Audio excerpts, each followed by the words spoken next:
Okay, this is part 2 to my Dewey's 24-hour readathon, like tips, tricks, and survival guides. My last video was more of some tips and tricks and a survival kit. This one is focused on the what you're gonna read during the readathon portion. There's a couple of different ways to tackle this. This year, the community goal is to read 1 million pages. So you can choose to do one really large book that you're really into. So if you're started in Game of Thrones and you really want to finish it, that's a great goal to have, and there's nothing wrong with that. There's also other ways of trying to get a lot of books done or finish up a lot of books you're reading. And so I'm kind of going to be talking more that route. I recommend having an audiobook. It allows you to do things other than just read during the readathon.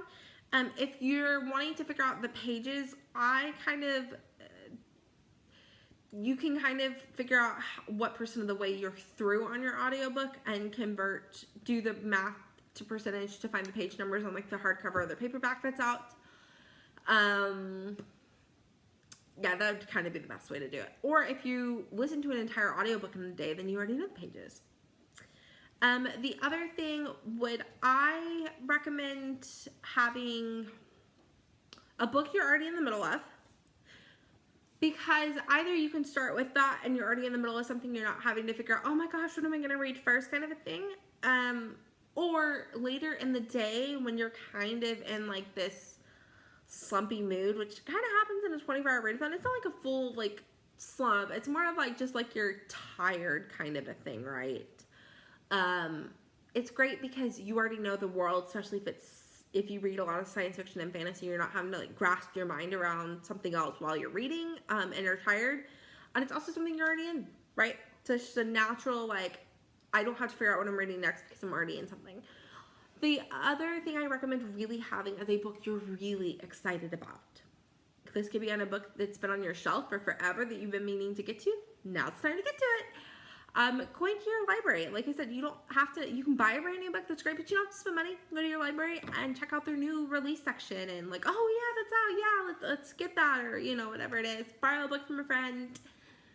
Read something you're excited about. Have that on your TBR, because again, in that middle of the day or toward the end of the day when you're what am I reading next? I'm so tired, that's a good option, right?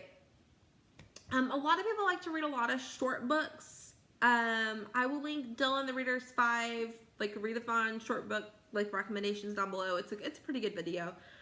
I don't think I've read any of the books he recommended, but it's a great source for short books.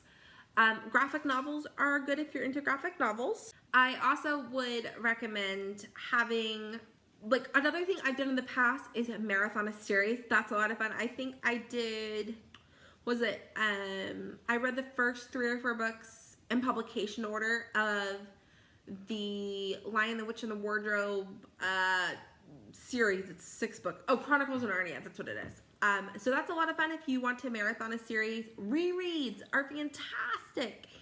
I will have my TBR Friday. This is Wednesday, so Friday. But I might be rereading Harry Potter again. So that's an option too.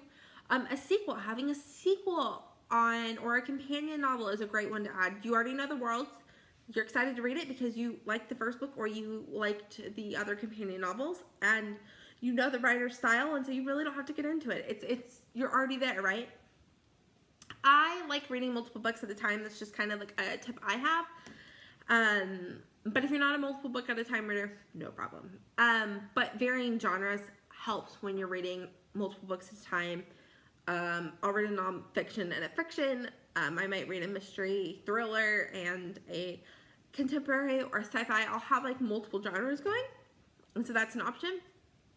And yeah, so that's just some ideas to get your TBR started and excited and have fun. The best part of the Dewey's 24-hour readathon isn't the reading, to be honest.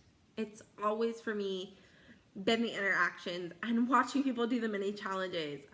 Some people will have videos, but a lot of times people will do just little posts or pictures, and viewing all of that and reading that is a lot of fun, and I like to comment on all that. And so yes, if you're doing the Dewey's 24-hour readathon, tell me down below where you will be at.